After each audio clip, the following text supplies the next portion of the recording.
పైనుంచే సూర్యుడు నిరంతర జ్వాల టీవీ ఛానల్కి స్వాగతం. శ్రీకాకుళం జిల్లా పాతపట్నం నియోజకవర్గం ఎమ్మెల్యే అభ్యర్థి వైఎస్ఆర్సీపీ పార్టీ మాజీ ఎమ్మెల్యే రెడ్డి శాంతమ్మ వారి యొక్క కుటుంబ సభ్యులు, కుమారులు శ్రావణ్, ఓం శ్రీకృష్ణ మరియు వైఎస్ఆర్సీపీ పార్టీ అతిరథ మహారథులు, కార్యకర్తలు స్థానిక హిరమండల గొట్టా బ్యారేజ్ నుంచి మెట్టూరు వరకు భారీ బైక్ ర్యాలీ చేపట్టారు.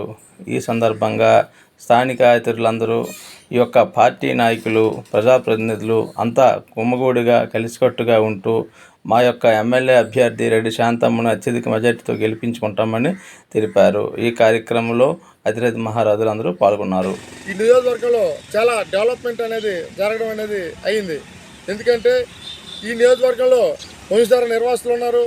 వంశధార నిర్వాసుల గురించి ఆవిడ మినిస్టర్ పదవి కూడా ఒగ్గుకొని వాళ్ళ గురించి ప్రత్యేక ప్యాకేజీ తెస్తూ ప్రతి ఒక్క పేద కుటుంబానికి కూడా ప్యాకేజ్ అనేది ఇవ్వడం జరిగింది. అలాగే కాకుండా మాకు ఏజెన్సీ ప్రాంతంకి మెట్టూరు నుండి పెద్దగూడ వరకు 7 కోట్లతో బీటీ రోడ్ అనేది వేయడం జరిగింది.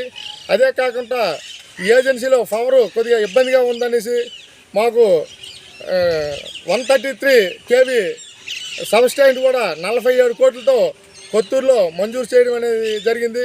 మా మెట్టూరులో, కొత్తూరు మండలం మెట్టూరులో పిహెచ్ సెంటర్ అనేది ఇక్కడ మంజూరు చేయడం జరిగింది. అలాగే కాకుండా ఆవిడ నియోజకవర్గంలో ఎల్లంపేట మండలంలో కృష్ణాపురంలో కూడా ఒక పిహెచ్ అనేది మంజూరు చేయడం అనేది జరిగింది. ఆవిడ వచ్చిన తర్వాత మంచినీరుకి ఇబ్బంది లేకుండా 265 కోట్లతో ప్రతి ఇంటికి కూడా కొలాయి వాటర్ అనేది కూడాను, మినరల్ వాటర్ అనేది కూడాను ఇవ్వడం అనేది ఇంటింటికి ఇవ్వడం అనేది జరుగుతుంది. అదే కాకుండా చెప్పుకుంటూ పోతే చాలా 3000 కోట్లు అనేది ఈ నియోజకవర్గంకి డెవలప్మెంట్ కింద ఆమె మంజూరు చేయడం అనేది జరిగింది.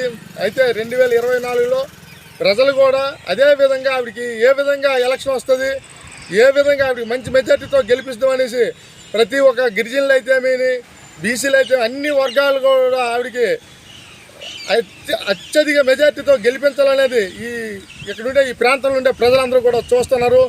అందుకు 2024 మే 13 జరిగే ఎలక్షన్లో మంచి మెజార్టీతో గెలిపించడానికి మేము కార్యకర్తలుగా మా వంతు కృషి చేస్తూ అందరూ కూడా రాత్రి పౌలు కలిసికట్టుగా వెళ్తూ గిరిజన ప్రాంతాల్లో తిరుగుతూ మేము మేడం అడుగుజాడలో నడుచుకుంటూ మేడం ఏ విధంగా చెప్తే ఆ విధంగా మేము నడుచుకుంటూ ఈ ప్రాంతాన్ని డెవలప్ చేయడానికి ఆవిడ అహర్నిశలు కష్టపడుతుంది కదా, ఆవిడ మేము రుణపడి ఉంటామనేసి ఈ విధంగా చెప్పుకోవడం జరుగుతుంది.